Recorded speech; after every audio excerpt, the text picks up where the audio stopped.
everybody. Happy Saturday to you. I hope you are having a great Saturday so far and an amazing weekend as well. It's holiday weekend here in the States. It is Memorial Day weekend, so hopefully you're having a great holiday weekend.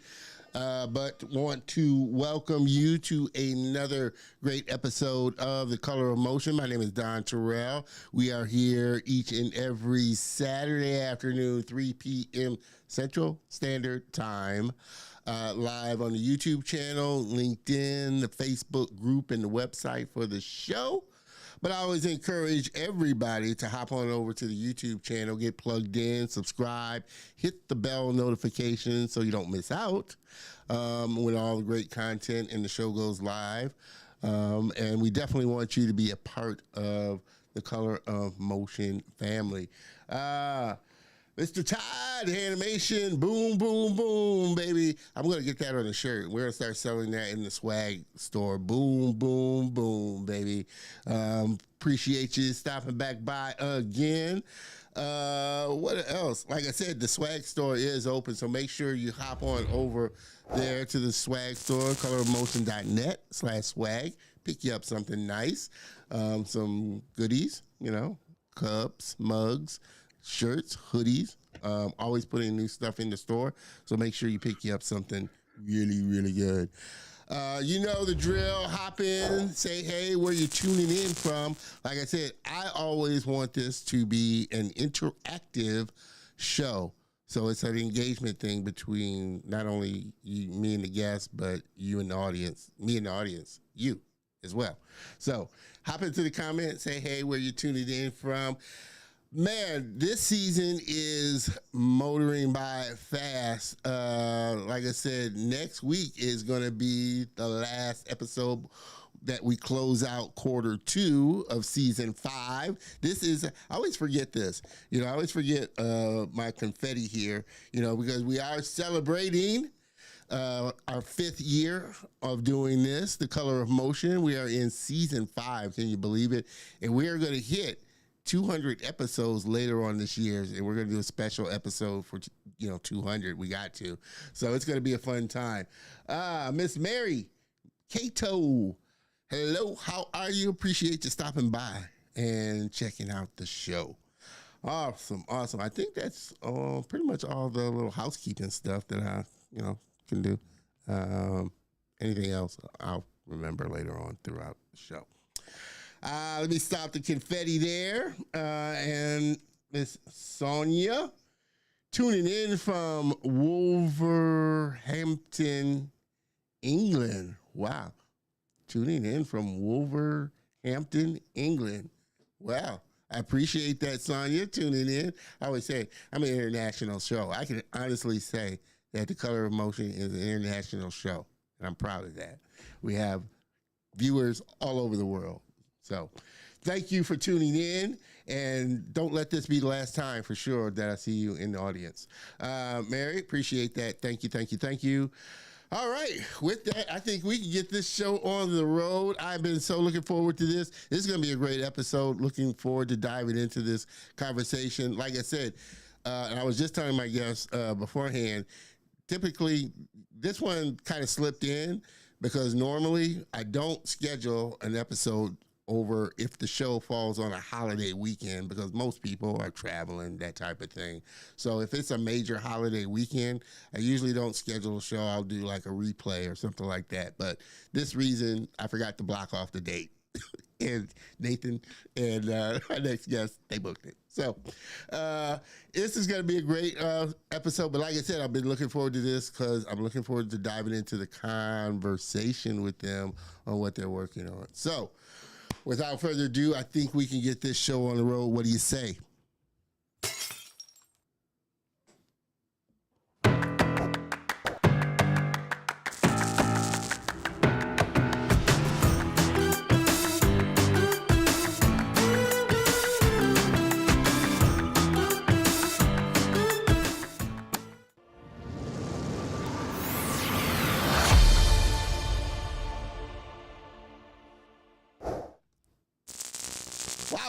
We are back and ready to get this show on the road.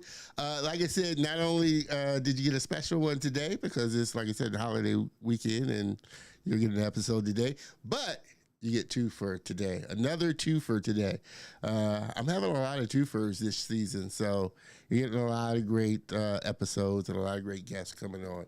So, without further ado, my first guest, he is a creative professional currently working at Blue Zoo Animation in the digital department, where he develops original content and new series for digital platforms. His work primarily focuses on successful educational shows such as Number Blocks, Alpha Blocks, Color Blocks, Wonder Blocks, and Map Swoptops. It's a lot of blocks. Prior to his time at Blue Zoo, he worked at Walt Disney Studios, where he created original marketing creatives for major film releases, including Frozen 2, Toy Story 4, Aladdin 2019, The Incredibles 2, and more. His work has amassed over 500 million views online, demonstrating his expertise in engaging audiences through digital content and storytelling. Yes, and my other next guest, she is a talented voice actor and the voice behind Temi of Temis World. With a strong background in early childhood education, she brings both authenticity and insight to her performance. Before working on Temis World, she was an early years practitioner in a UK nursery, where she earned a level 3 Distinction Diploma. Her experience in early education provides valuable input in shaping the show's content to both engaging and developmentally appropriate. To be both engaging and developmentally appropriate. In addition to her work as a voice actor, she has experience in animation and visual storytelling.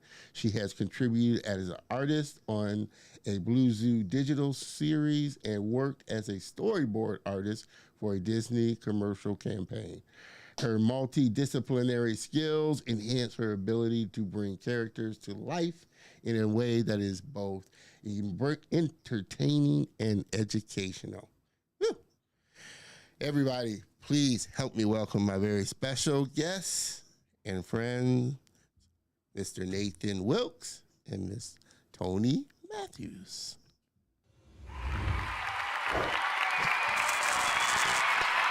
Hello. Welcome.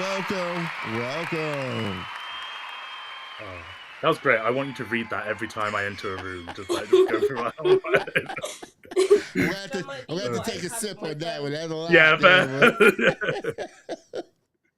But I'm so glad that you came on the show today. Like I said, I've been looking forward to it ever since we connected, Nathan. Ever since I saw Temis World and what you were doing, and knew I had to get you on. And so, like I said, definitely been looking forward to sitting down and having a conversation, because I know, and I've always felt, animation is really, really, it plays really well with education, especially young kids.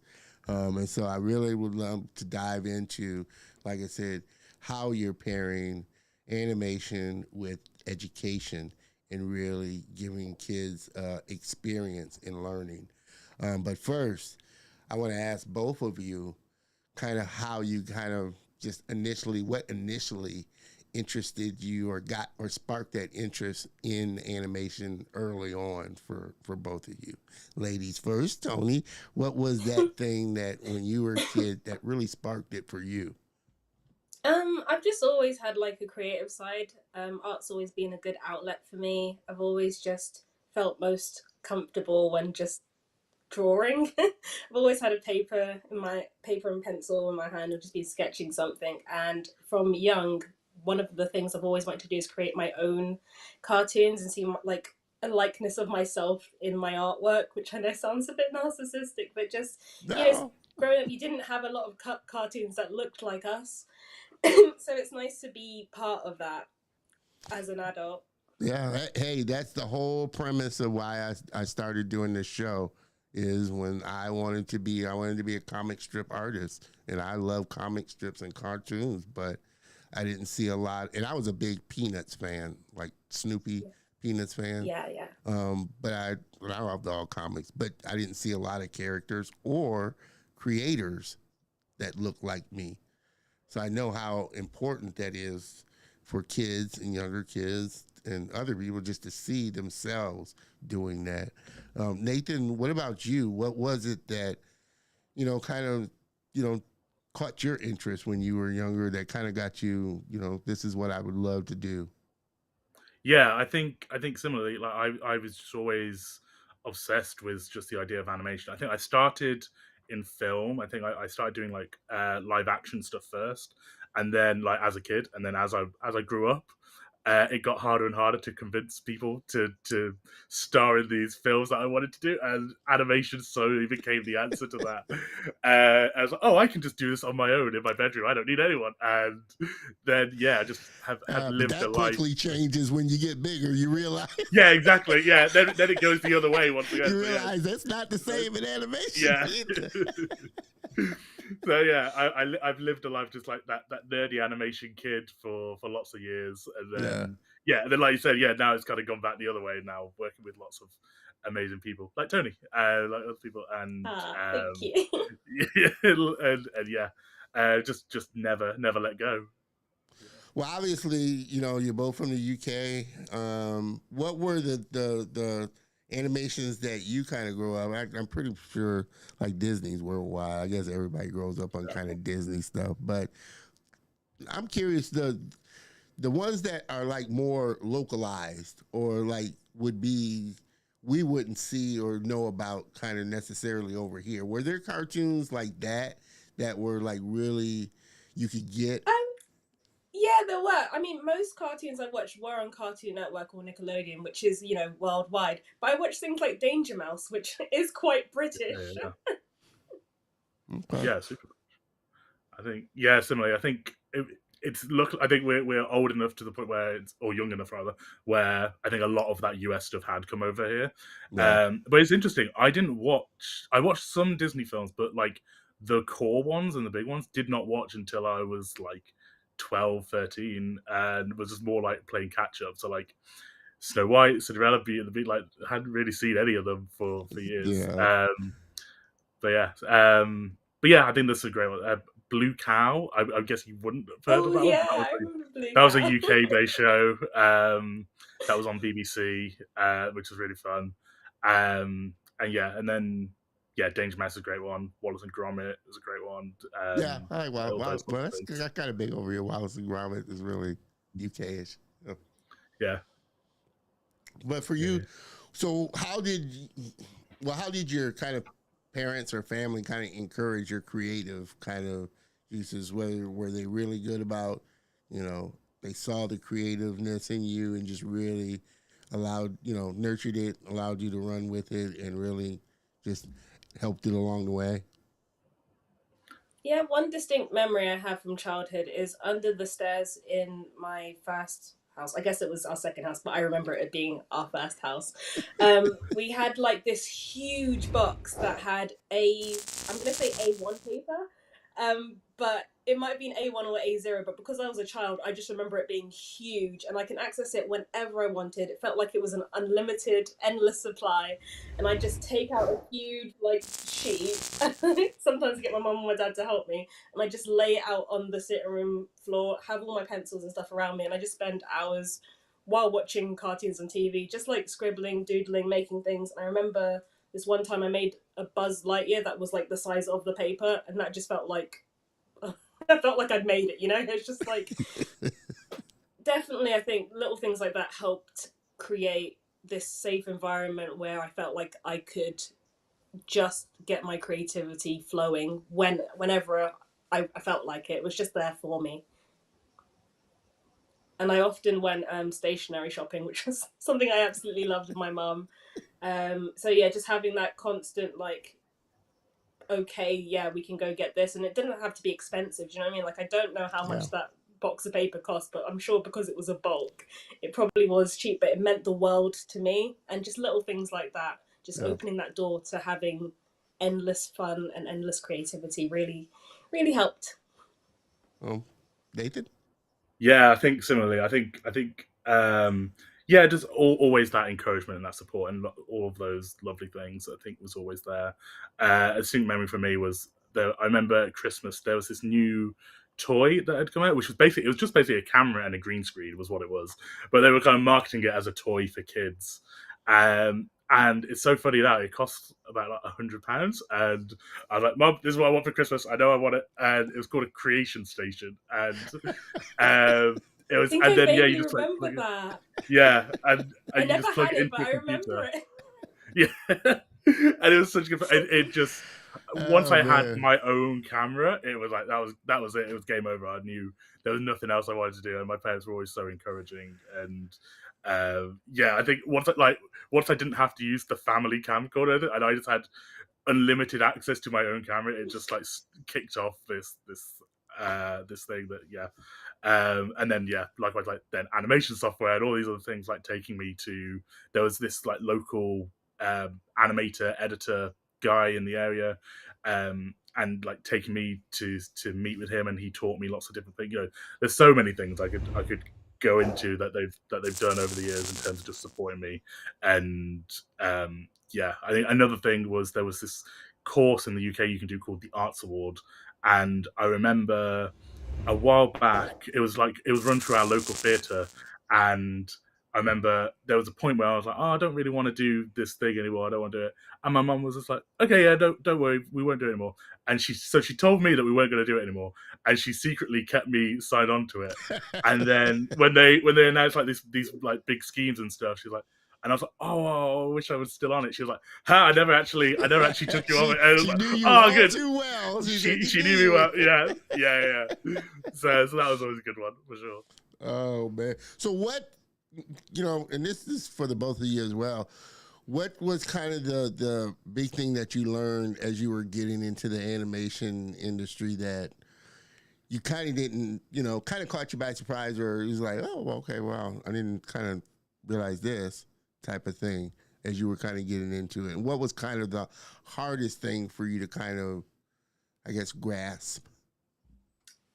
Just how much time goes into it. Like, when you're a fan of it, you kind of already know, and you kind of have like the animators back, but it's not until You're your in the final thick of it. project is you have 3 months to do 1 minute 60 seconds, and you've got 3 days left, and you're like, "But I've been working on it the entire time, and I'm still like, I've still got 30 seconds left to go. I'm gonna fail." Yeah. You're just like, "Oh my goodness!" So much of this is, not only does it take long in the first place, but if you kind of need to redraft something or something's not working, that's Yeah. all those hours and all those months that just get scrapped.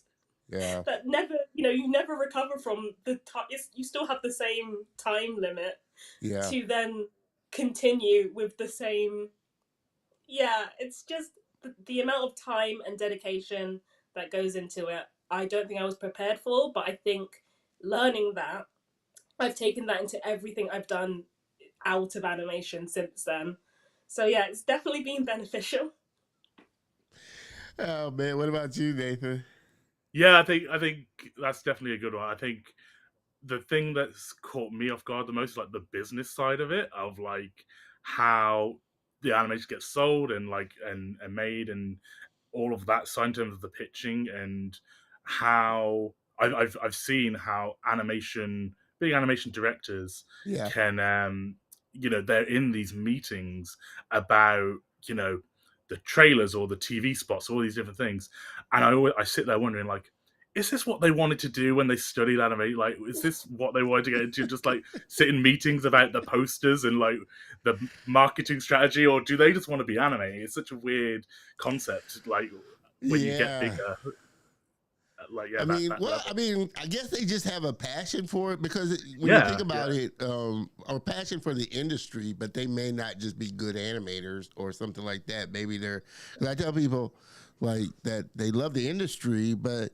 they think that, oh, I have to be a good artist or a good animator or a good, kind of one of the good core ones, when your strength may be a people person. you could work well in HR or recruiting, for animation. So it's, there's so many positions within the industry, just like you were saying, Tony.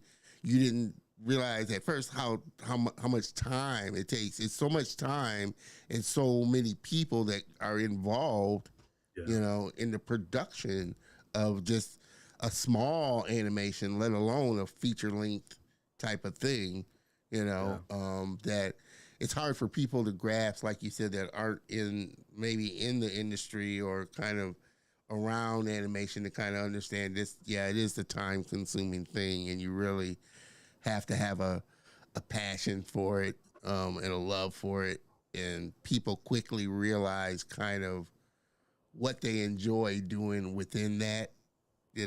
Some people, they may have learned rigging in school, but quickly realize I don't want to sit and rig 24/7. Some people, they learn coding, but I don't want to code, for a job. That was one of the good things about uni. You didn't really have a choice in the fact that first year you had to learn all 4 pathways, whether you were good or not. It kind of just helped push you through that kind of unsure phase, because I'm sure there are people who kind of went in it having a certain idea of what they wanted to do, what they were good at, what they were going to come out doing. And then after trying all 4 pathways, probably went, oh, actually, that one's actually probably more suited to me, or I didn't realize that includes, other things. It's not just, so that was interesting. I stuck with my pathway because I'm like, I didn't realize just how bad I'd be at other things. Like, I was not good at 3D art. But it helped that kind of belief that, like, 1, I like 2D art, and 2, I've tried 3D art, and now I know I definitely still belong in 2D art. Now you're seeing this blend of the two. Yeah, so you're seeing that's why I'm Nathan. I think without Nathan, this wouldn't be possible. And that's what I found myself doing, I think, at uni and college as well, where it was like, I have a design, I've got, like, art that I want to do. I'm going to find people who are good at things that maybe I'm not very good at, but I get along well with, and then we can, like, create something that is more than the sum of our parts together. So, yeah. And I think that's what everybody does, and that's what, like I said, I do. Like I said, I'm not a script writer or a screenwriter, but making relationships with people that do script writing and screenwriting, it helps you get better, and it gives you kind of this, it broadens your circle of people that you can collaborate with and learn from, and just, do all types of things. Well, Nathan, you have anything you want to add to that? Or I was going to tell a very quick story about when I was at Disney. So Pixar were they did a internal meeting presentation about just stuff that was coming up, and one of the things was their Spark Shorts program, which was an internal program for Pixar employees to be able to make their own short films. And they presented it to us, and it's a room of like a lot of like the more business type people. It was like the execs and all these different vice presidents, stuff like that. And I remember they talked about it, and they talked about how proud they were of it, of giving their employees this chance to be creative in new ways and explore new technologies and all these different things. And then someone puts their hand up and they go, so how do we sell this? And the guy just couldn't even respond. He was like, no, it's not. That's not what it is. No, it's about the creativity, and they just couldn't comprehend it. They're like, "What's the point of this?" And they didn't get it. This is how these worlds just don't collide, and they have to work in these worlds where they have to think about these things. Oh man! Altruistic. Yeah, they're good about the which is what I liked about Pixar. And I've actually had a couple of guests. I don't know if you know him, Luis Gonzalez. He was actually a winner of the Spark, one of the Spark things. He's an animator, or he's a storyboard artist for Pixar, but he wanted to get into directing and doing his animation. So he actually was able to do his own animated short through that program, which is pretty cool. But again, like I said, I think it's for them it's beneficial. Altruistically, at the bottom line is, they'll make, if it's good, they'll make money off of it, because, for them, Well, we better give them a creative outlet, because 9 times out of 10, if they're not doing what they want to do for the studio, they're doing it on their own, and they're Yeah, working with other friends, putting their own stuff together. yeah, And I want to dive into. I also want to dive into this landscape that we live in now, especially with everything that's going on, IP, AI, yeah, controlling your own ideas. This landscape of now we're able to put our own stuff out there and just market it ourselves, type of thing. I want you both to kind of talk a little bit about that, in this kind of space and time that we're in, as far as being a content creator.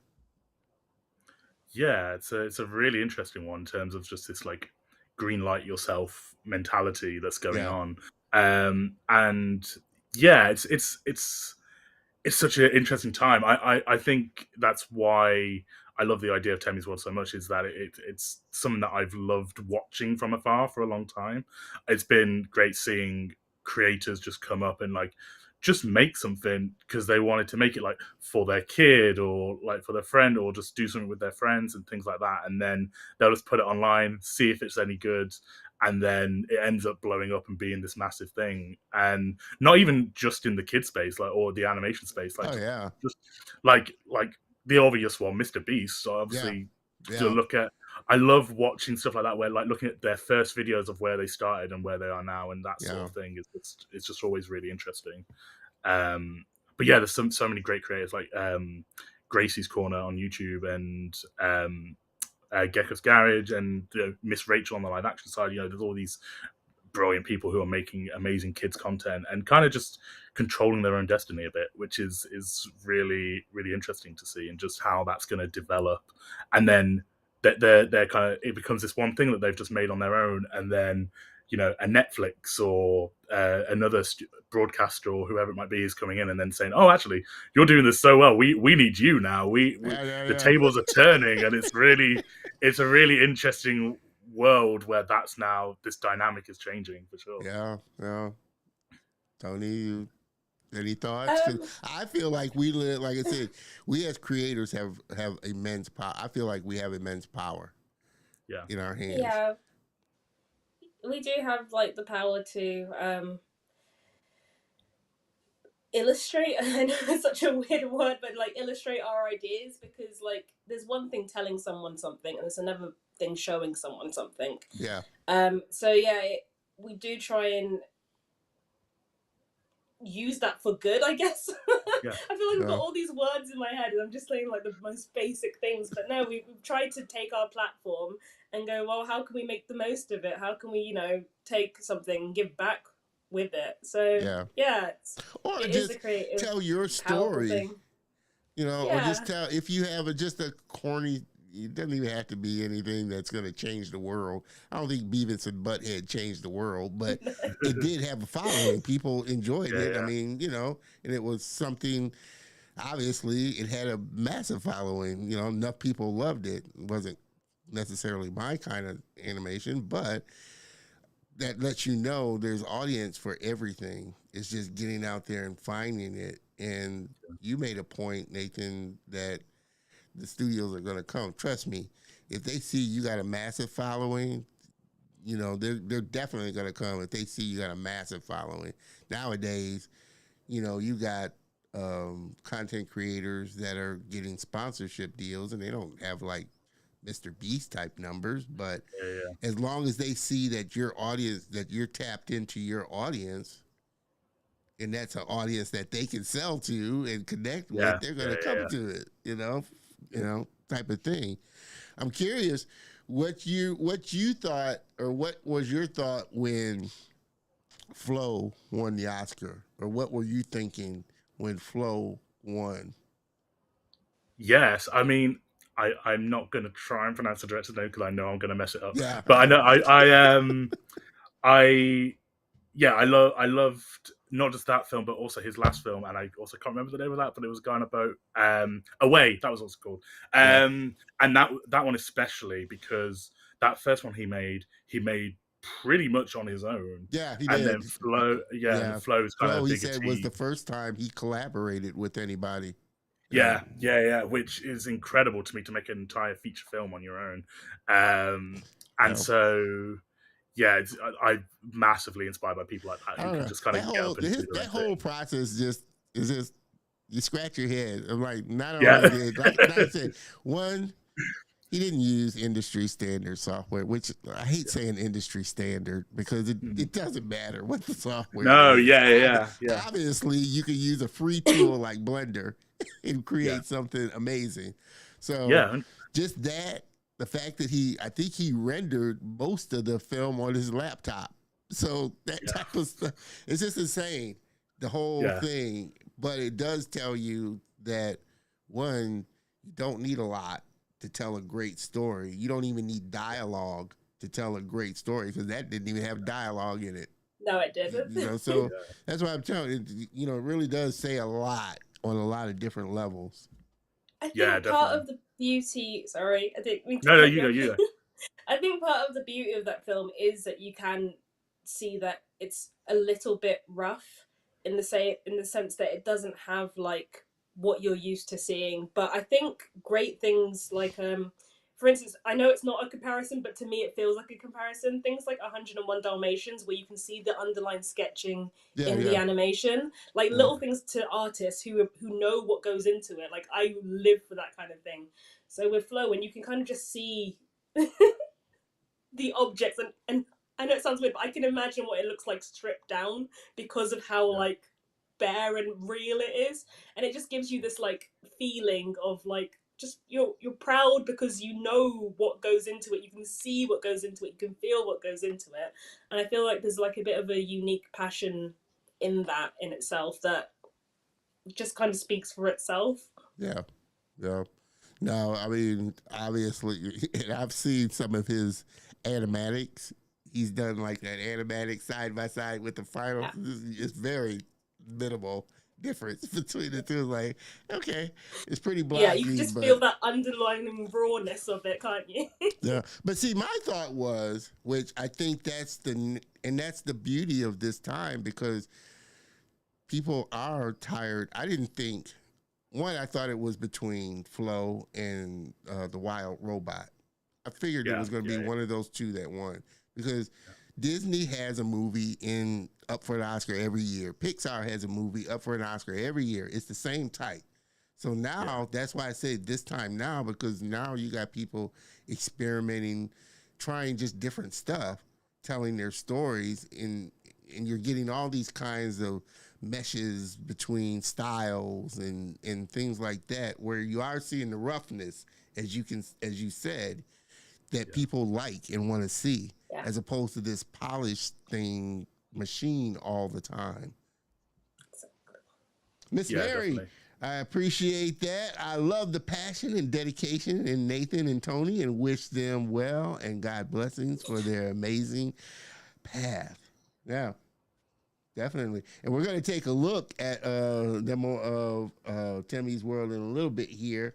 But I wanted to get some of these, because we're getting some good engagement in here. Sonia Wilkes, how do they see and what plans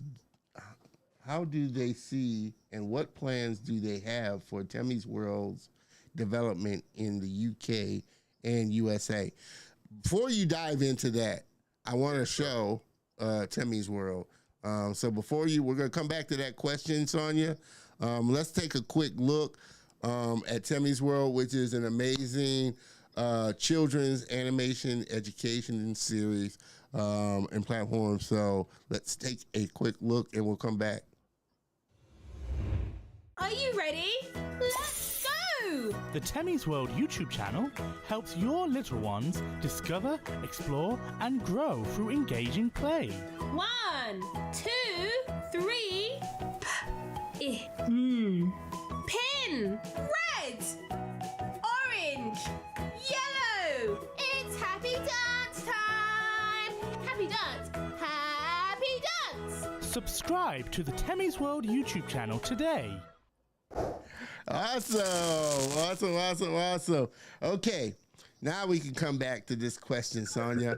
How do they see what plans do they have for Temis World's development in the UK and the USA. And before you answer that, I want to backstep. What was the inspiration for Temis World? So let's kind of, backtrack to that before we get into what your plans are for Temis World. Yeah, I think so. It came from like wanting to do a digital show, and I've worked in the digital space now for a few years, and was looking at like what the top kind of content is in those areas and what's doing well. And there's kind of like two of the biggest routes when looking at what's resonating with kids, and it was nursery rhymes, animated nursery rhymes, and kidfluencers. And I knew quite early on I didn't really want to do nursery rhymes. I would go insane, I think, very quickly if we just had to do nothing but nursery rhymes. But the kidfluencer one was an interesting one in terms of kind of what was kind of working, their energy, like these kids, and like how relatable it is. Yeah. But then also we were looking at a lot of these stories where it's like, oh, these kids are being forced to like perform on camera by their parents and not really having any say in the matter, and lots of different stories around, the controversies around that. And we were just like, oh, okay. At first it was like, okay, maybe let's not do that. And then the idea kind of came back around. We were like, oh, but if we did it animated with an adult voice actress, then we kind of step over that aspect of it, and then we can also get in education consultants, so we can get in the education side. And because that's the other thing, like kids can't teach other kids because they're kids themselves, and so we're like, okay, let's get in that education side and keep that energy and keep that side of things, but have a bit more of a safeguarding aspect to it all. Tony, was there something you wanted to add before I said anything? Or I was going to say, like, I think it was like 3 years ago now, Nathan came to me with the idea, and I was like, no, I absolutely love it. It happened while I was moving away from London, but then he was moving like back to London, so it was like the timing was off. But we were like, yeah, let's definitely like put a pin in this and let's work on it because I think it could work. But yeah, what was the question? Sorry. Well, talking about just education and animation, and kind of Nathan, to your point, I think, and we were talking about this a little bit before the show. I think animation and education, just it's so well, and especially when you throw music in, and like you were saying, Limerickle. I don't know if you got. I don't think they showed it over in the UK, but it was big over. It was big over here when I was young. Like, Saturday morning cartoons. Like in between Saturday morning cartoons, they had like little shorts. And they had like they had one that was called Schoolhouse Rock, and it was just animated. But they taught you like just different stuff from school to music and animation. And, one of the big ones is I'm Just a Bill. I was thinking, I thought that's how I knew it. I'm just a bill sitting on Capitol Hill, and you just learned about stuff through that. And that was when it clicked for me, the power of learning something and it sticking with you.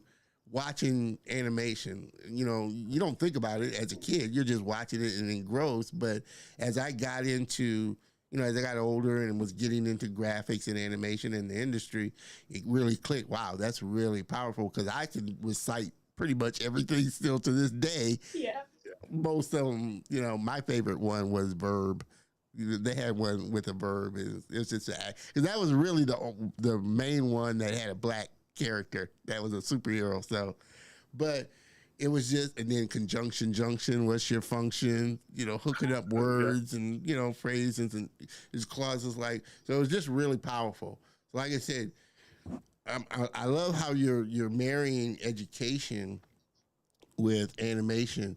And you, Tony, with you having a degree in that, are you starting to see more educators start to adopt technology, especially as kids today now are coming out of the womb, basically learning how to operate an iPad and a phone type of thing? It's crazy. It's like as educators, we've had to adapt. Obviously, when I was in the nursery, we didn't really have like screen time and stuff. Like the kids would get about 10 minutes in between stuff. So it was like 10 minutes in the morning, 10 minutes in the afternoon. So like for the day, it'd be like 20 minutes. Yeah. But we try and play things that are, you know, educational. Occasionally, you know, you might have the odd Peppa Pig episode because you got to keep them entertained as well. But it's like, we would rather have Peppa Pig be educational, and then you get the best of both worlds, you know? Yeah. Because a lot of times, and I'm not slating Peppa Pig, but a lot of times we're just like, I would like her to have less attitude because you don't want the kids picking up on that and then copying that. So you kind of observe, learn, and then go, how can I take that? How can I observe what the kids are like, taking from it and make sure they're taking away a message that they need to? Well, like I said, it's great stuff. Sonia, we haven't like sidestepped your question because we are eventually, you know, going to talk about what their, you know, future plans for Temis World and moving forward. But definitely, well, I already played the clip there, Mary. Hopefully they seem to love it. Love the patch shirt. Todd Animation. I'm assuming it's your patch shirt, Nathan, or the patch. I was thinking on Temis. I'm guessing on Temis. Patch. Yeah. Temis patch shirt. Temi, Mr. Dewan. Temis World looks sweet. Yes, like I said, it's definitely something that I think keeps a kid's attention. I think that's the main thing. I swear, it's funny. Usually, like I said, and most parents, like I said, they'll let the, you know, iPad or iPhone raise their kid or occupy their kid's time. Yeah. And they're usually just watching, you know, something not worth anything. But I think now, like you said, like I said, especially since how we're consuming media differently now, people are looking at different ways of, you know, of getting that media out there, streaming. Like I said, I think that's why, you know, studios are kind of in this weird spot now because they, you know, people are consuming media differently now. And we have like we just talked about, all these different channels where we don't have to necessarily go to you now to get our idea out there. What have you learned in this whole process of putting Temis World together? Like you said, you were talking about the business side of it and everything. Yeah. What have you kind of picked up in just this whole production? Because I don't think a lot of people do get, like you said, like we just talked about earlier, the amount of work and time that goes into it and just the people that go into putting something together. And especially if you're wanting it to get out into the world and really grow it, that means you have to really get behind it and get it out there and get it in front of people to really, like I said, get it known. Yeah, I think that's the thing. It's a lot of hard work. It's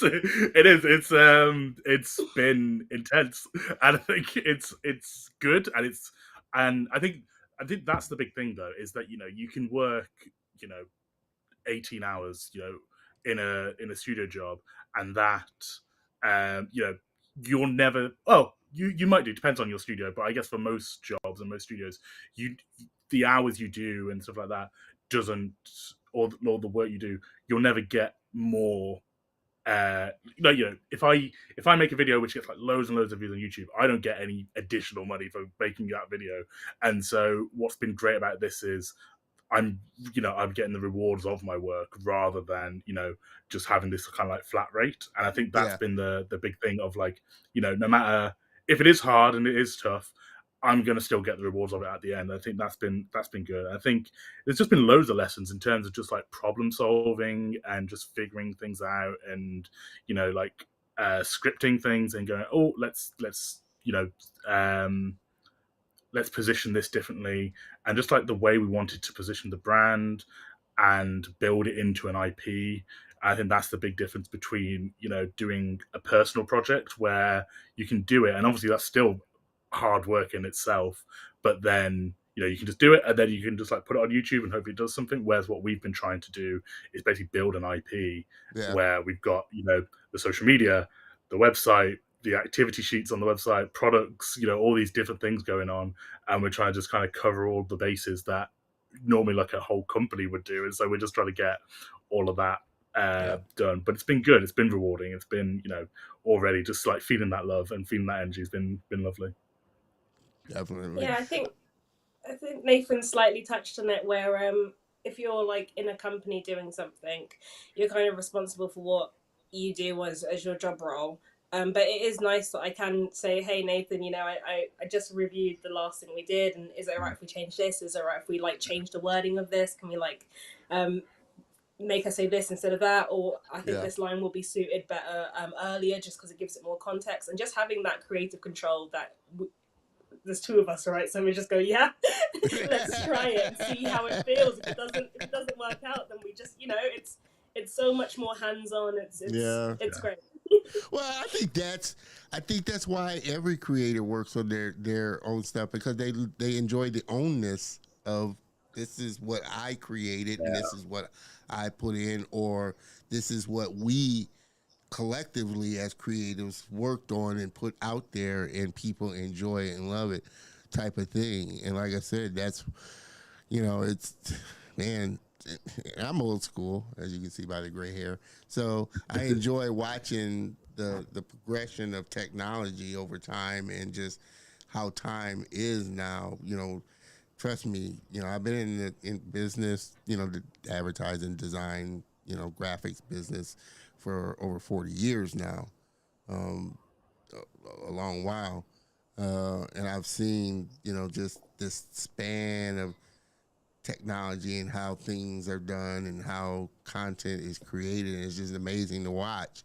And I'm a big proponent of, this playing field that we're on is leveler now. I don't have to, go to Universal, because I wanted to be a syndicated comic strip artist. That was what I wanted to do. I wanted to be a syndicated comic strip artist. Now I don't have to go to a syndication. I can just publish my own comic strip if I want to, and grow it if I want. And depending on how big I want to make that IP, I can put it in the work behind that, whether it's books, merchandise, whatever it may be. It's in my hands to control. And some people, I get it. Some people don't really want to put that. They'd rather just go to a 9-to-5, get a check, and be done with it. But there are certain people that they want to create and control and reap the benefits of what their own, IP is and story is.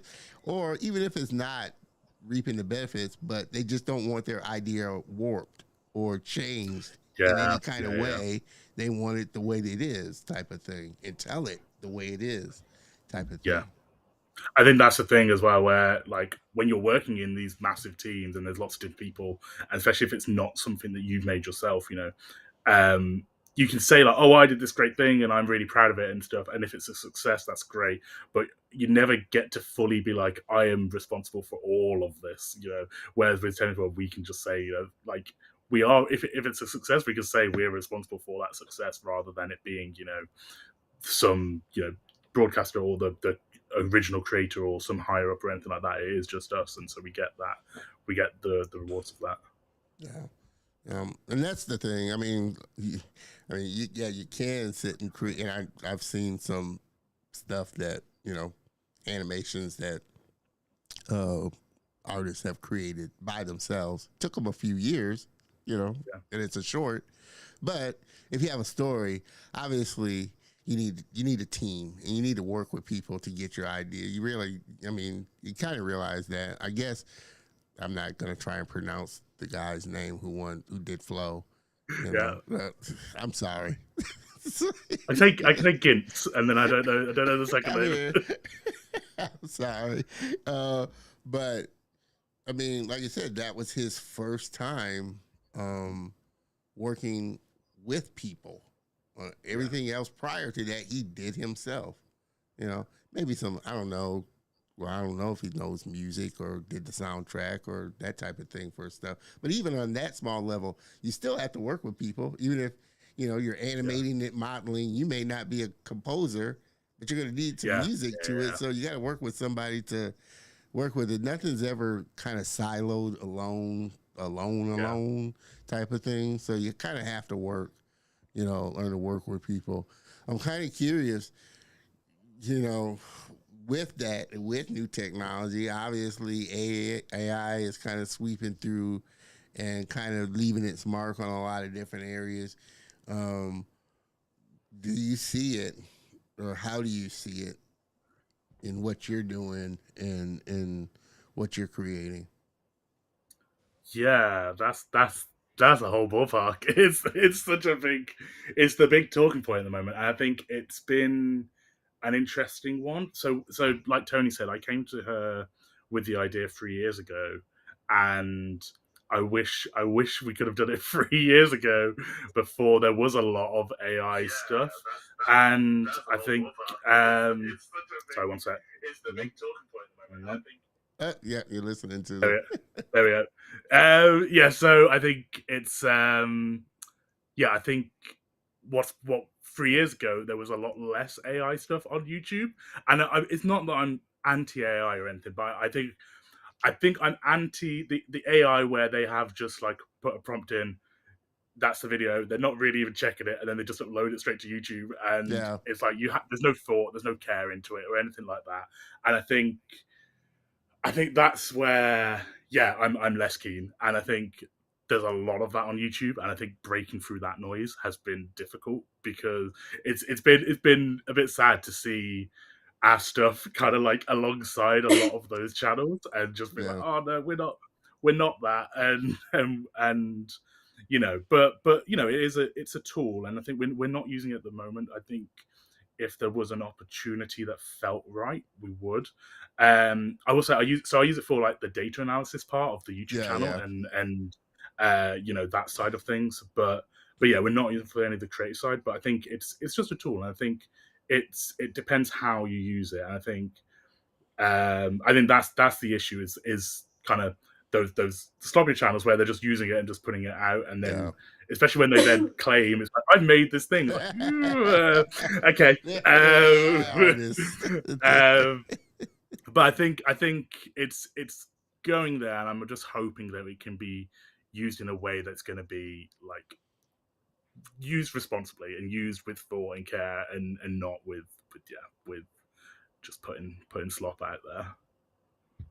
Yeah, I definitely think Nathan touched on it, but there have been times where like I've forwarded a new Temis World video to like my mum or something, and then I've seen like when it says like recommended next, and obviously it's a bright colourful picture, and I'm just like, oh, that's cute, so I click on it, and yes, it is bright and colourful, and yes, it is somewhat entertaining, but just when you compare the hours that is spent, trying to get voice lines right, or going, I haven't said that line right, should I do it with like a different inflection, like trying to feel like, oh, how would a kid word that, and the amount of thought that goes into every second of ours versus like, hi, I'm monotone and this is my voice. It's just clearly but the picture is really, really cute, and so kids will click on it, but it's like, we hope that they would also want to click on ours, and that some will appreciate the education and the passion that is in our work. No, I think they will, and one, because it is well made and well done, both artistically and informationally as well. But I don't think AI will ever touch that human quality. It's just like you were saying, it is a tool, but a lot of people are trying to make it this human thing, but it can't replace the human experience and the human touch. As much as you try and fit it into that square circle, that round thing into that square hole, it's just not going to fit. I mean, it's good for some things, but other things, and the main thing is it still needs, even whatever comes out of it, still needs human eyes on it before it is even put out there. So that's why I say it's never gonna, have that complete thing. Everybody that's just joining in, we've been having an amazing conversation with my guests Nathan Wilkes and Tony Matthews, co-producers of Temis World. Very fun, educational, animated children's series.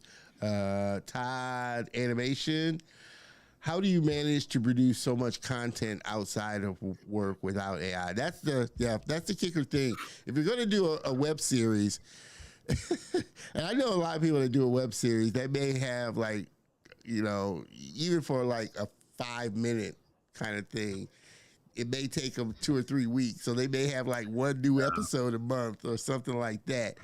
Unless you have a team, that's what I said. Unless you've got a team of people working on that stuff, it's very hard to put out a lot of content on a regular basis, like a episodic, really, you know, TV type of thing.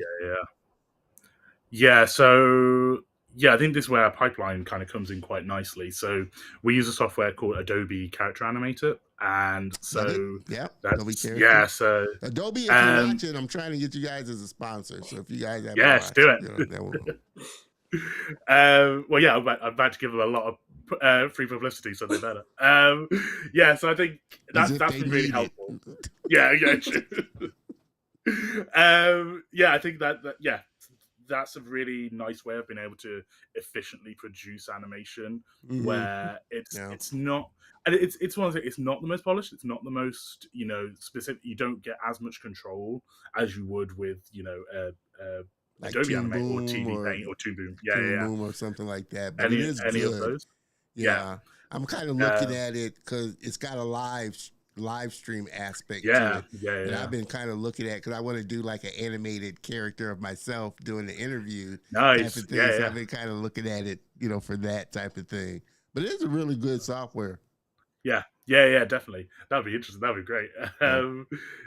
So that's why it felt right to use. And I think so right now we produce 2 episodes a week through that method, and I think it's worked out well so far. And I think, you know, there's lots of channels out there that have started on this path. You know, it's hopefully one of those things, once we grow it and develop it and we can put more time and more budget into growing it and doing more things with it. But in terms of like where we are right now, it felt like the right software. And, you know, there's shows like Gecko's Garage, where they started just a guy in his room just doing these cartoons for his kid and just making them, and now it's this massive show. It's massive. As I say, it doesn't take much, and that's what I tell people. You know, it's like just put your work out there. Trust me, your community will find you, and there's a community of and people that really love everything. You know, that love what you love, that will find it and watch your content, and like I said, you'd be surprised. I feel lucky to have Nathan on our team, because I feel like, and I don't say this enough, but just he has so much knowledge about like what things to do and like behind the scenes, and he just knows what to do. I feel like if I was to try and do the same thing on my own, I just would have taken a different approach that I think most people do, because you don't understand everything that goes into it. You know, you can consume a lot, but not understand how it works. And I think if I was to try and do the same, I would make an episode, and then I would upload an episode, and then I make an episode, and I'd upload an episode, and that would take, you know, forever. But Nathan's smart enough that a lot of this we like done the voice acting for like months ago, some last year, and you know, he's just like been building and working and building and working, and then like he's been like, hey, do you mind just recording this again? I'm like, yeah, sure. And then he had like an idea of a launch day and everything, but like everything you've seen in the last month isn't something that we did last week. You know, it's been a long time coming, and I think that helps with the release of it, really, because we are able to do 2 episodes a month. But if you were taking an approach that wasn't that you hadn't pre-planned, it's not going to have that impact. So I think that's how we're able to do it without AI, really. Trying to answer the question. No, definitely pre-production and planning goes a long way in streamlining the process of getting things Yeah. done, type of thing. Yeah, but another thing, just to give Adobe more promo. Another great thing about it was that All when right, we Adobe. launched it, yeah, there's just gonna be a logo, an Adobe logo, just appear slowly on screen. Hey, before I do that, I want to see something on the, Yeah. something down the line before you see a logo come up like that. All right. No, go ahead, Nathan. Yeah, so when we launched, a friend of mine who owns a plantain crisp company, who was doing well, he owns it's a food company generally. He was launching a plantain crisp, and he was like, "Oh, your character's Jamaican. Oh, we should collaborate on something." I'm like, Yeah. and it was like, "Oh, this episode we got going out next week. She holds up a packet of crisps, and it's like it could be your crisps if you want." And if we had to do that manually, if we had to animate that frame by frame or something, like, okay, we've got to scrap all this work and go back. And so that was one of the things, like, okay, switch it in. Within a week we just switched it in, and it was great. Tony recorded a new line just to specify what kind of Christmas it was. And like, it's just great with those sorts of, like, it's great to be able to have those kind of turnarounds. And well, I think when you're a small team, you tend to look at those things that can speed up your process of things. Yeah. When it's really just you, or one other person or two other people, and you're having to do a lot of different things, you, like I said, you really do find those things that kind of streamline your whole process there. Again, everybody, we are having an amazing conversation with guests Nathan Wilkes and Tony Matthews, co-producers of Temis World. And we can kind of go back to Sonia's question. What is kind of your plan and goal for Temis World, and where you're seeing what the potential of where you see you can take this?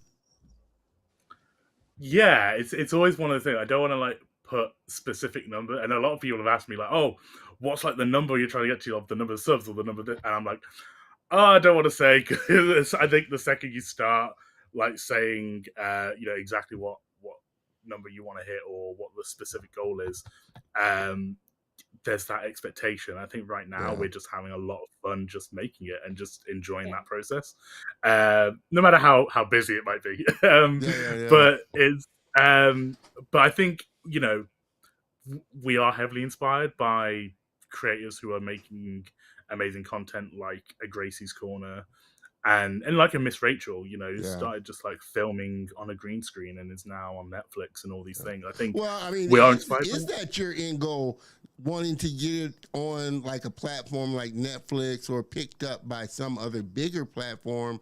Or is it we want to, control it ourselves and find the streaming on multiple platforms and be able to get it out there? Plus, whether it's products or merchandising or whatever, what other kind of, marketing avenues are you kind of envisioning for Temis World, to grow? Yeah, I think we want to definitely build it into something where we can have product and that sort of thing. We've got some like print on demand products on our website already, but we'd love to work with like an actual licensee and have that whole process be official. And I guess just grow it into a stage where people would want that, and the idea that someone would be like, oh, I want a Temis World plush or doll or book or whatever it might be, would definitely be. I think that's the measurement for us of like like kind of like the kids wanting it and like actually like loving it. In terms of like stream platform, I mean, I would not say no to any stream platform that would, if a stream platform came to me, but it would be a strategic, that we'd have to think strategically about or going the route of, like I said, I don't know how it is over in the UK, but over here, it being an educational platform, getting plugged into the school districts. That'd be cool. Type That'd of be thing, really cool. as an avenue for you. And like I said, hey, this is our offering books, learning wear, as well as the the series and stuff, and just going directly, like I said, to a school system, to get it in there. Yeah, I definitely feel like when I was like in the nursery and just like, you know, absorbing all of it, I definitely was reading stories to kids, you know, because you read the same stories again and again and again. And I would daydream a little bit, just being like, it'd be cool if one day, you know, my stories were here in this bookshelf. And they were proud to be like, you know, Toni used to work here and like I knew her, you know? Just, Yeah. I think that's the end goal for a lot of people, isn't it? To just have, I told you it's gonna be a point where I tell you it's gonna be a point where it's gonna be hard for me to get you guys on as guests. Y'all gonna be too big for me. I'm like, I used to be able to get Nathan and Toni on down. I can't get them no more. They're too big. They're too big. Oh man! But we'll book a meeting for 2 years' years' time. Yeah. But I think, you know, and that's kind of the beauty of what I love doing about the show, and meeting the creators and making the friends that I've made. I watch like a lot of them just, you know, create stuff, you know, their own ideas. Like I said, he's a past guest. Don Dixon. Don, if you're watching, I'm giving you a shout out. But he's a illustrator, animator, but he's also a book author, children's book author, and he wrote 2 cool children's books that he sent to me in limerickle style. They were just limerickle. But he turned one into an animated short, and it's been winning animated, you know, film festivals, animated awards and stuff. Done really well. And so, like I said, it's just that thing of if you have an idea, just taking the initiative to get your idea out there and put it out there is my thing. And that's why I enjoy watching, you know, the people and creatives create the things that they do. It inspires me that, you know, just get out there and create, put your thing out there and create it, you know? Yeah. So everybody, I told Toni, and I don't know if y'all believe it, but she was nervous and she didn't think it was gonna, you know, I told her it goes by quick. It's already an hour. You know, it goes by quick. It goes by really quick. So this has been a fun conversation. Hopefully I made this fun and enjoyable for both Toni and Nathan.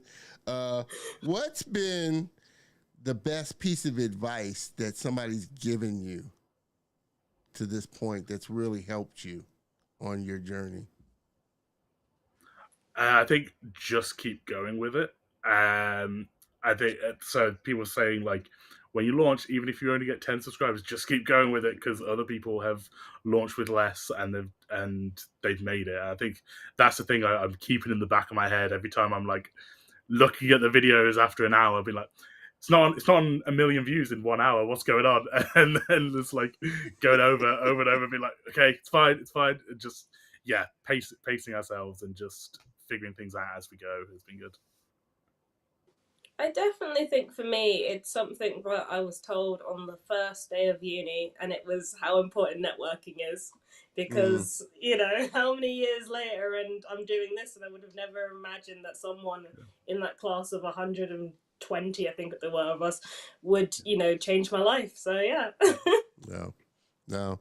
Those are great ones, nuggets. You know how I like it. Sorry, Toni, I didn't mean to cover you. Normally it goes in between. I only have one guest, so normally it goes in between. But you know, I always drop bombs on nuggets. When my guests drop nuggets, I have to drop a bomb. So you guys, I like to keep my guests on. As you can tell, I like to keep my guests on their toes as well. So. Todd Animation, great advice for sure as well. But definitely, you know, it's been such an amazing, you know, experience having you guys on here. I'm super excited about watching what Temis World is going to grow into and become, and definitely it's been, you know, a blast having you part of the Color of Motion family. You're family now, and family's always welcome. Welcome back home. Mary Cato, bless. XXS, she loves it. Appreciate that. Mary. They're laughing, so it must be an inside thing here. So, but I appreciate you tuning in for sure. Like I said, we've had some good conversation. Mary, thank you, Donna. I appreciate that for sure. But again, I cannot thank both of you enough for coming on and sharing your knowledge, your skill, your thoughts on the industry, and your plans for Temis World. Like I said, I think we need more good educational animation. Like I said, the animation today isn't quite like it used to be when I grew up. You know, I mean, Saturday morning cartoons, you can get some good substance. Nowadays, it's not quite. You have to do a little searching to kind of find it. And nowadays, you're not probably going to find it, like I said, on YouTube or some other platform other than TV. You know? Yeah. So now you have to think about all these other channels because most people are watching on their iPad, their phone. So how do you make your content available on those platforms type of thing? For sure. Yeah. But it's definitely something that's needed. Sonia Wilkes. These two are such an inspiration to anybody, as they say. Just do it. Just do it. You know, Sonia, you heard on the show, but that one was a bomb as well. So you got me all blown up again. Just do it. Just do it. You got to just do it and put it out there. Like I said, you may surprise yourself of what opportunities might come out of that if you just put yourself out there type of thing. Man, this has been a fun episode. Like I said, I cannot thank you enough. If you two could hang out in the green room while I close out the show, I would appreciate it. But I hope, like I said, Tony, I made this, good, fun experience for you. I hope you, the viewers, enjoyed this as much as I did as well, too. But, yeah, this has been a fun one. Hang out in the green room, guys, while I close this out. Thanks so much. Appreciate you having us on. Everybody, please help me thank again my guests, Nathan Wilkes and Tony Matthews, for coming on. Hang out, guys, while I close this puppy out. Man, this has been a fun episode. I cannot thank you guys, as always, the viewers, for coming, showing up. You know, I appreciate, you giving me a little bit of your time on a Saturday afternoon. You don't normally have to do that, but I always appreciate it for sure. Thank you so much, Don. I've subscribed. I appreciate that, Sonia. Please share and subscribe. Tell other people because, like I said, my goal is to grow this channel and really get this channel out there. My goal is definitely to hit 1,000 subscribers by episode 200 later this season, but always, I really want to get this show, The Color of Motion, out there to as many, young creatives, creatives of color and diverse backgrounds, and just expose them. So definitely appreciate you supporting the show. Appreciate everybody supporting the show. And like I said, tuning in as always. I always enjoy spending my Saturday afternoons with all of you. Thank you, Nathan and Tony. And thank you, Don. I appreciate that. Like I said, season 5, this has been an amazing season. And like I said, we're only halfway through. Like I said, next week, you definitely want to join us next week because we have an amazing guest that's helping us close out quarter 2 of season 5, Miss Anise Overton, children's animation writer. Wow. How coincidental is that? A children's animation writer. So she's coming on, and we're going to have a good conversation, Miss Anise Overton, and she's going to help us close out, like I said, quarter 2. Man, oh man, oh man, oh man. Like I said, this has been a fun episode. Let me hop over here to this scene. Make sure that you connect with Nathan and Tony. Check out Temis World. Check out the YouTube. Check out the website. You can connect with Nathan and Tony on LinkedIn. Check out their portfolio. Tony is an amazing artist.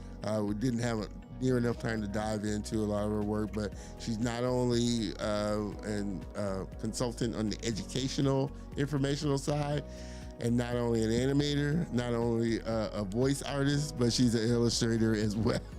She's just a multifaceted person, and I like that, a person that's got a lot of disciplines. But again, connect with them on their channels. All this stuff will be on the show notes when it goes up on the channel. So definitely, like I said, make sure you get plugged in. Wow, this has been a fun episode. This has been a fun episode. I can't thank you enough, the viewers, for tuning in. As always, I can't thank my guests and friends enough for stopping by the studio. Please have a great, safe holiday weekend if you're celebrating the Memorial Day weekend, and have a great, productive week. I will see you next week, same bat time, same bat channel. Cheers, everybody.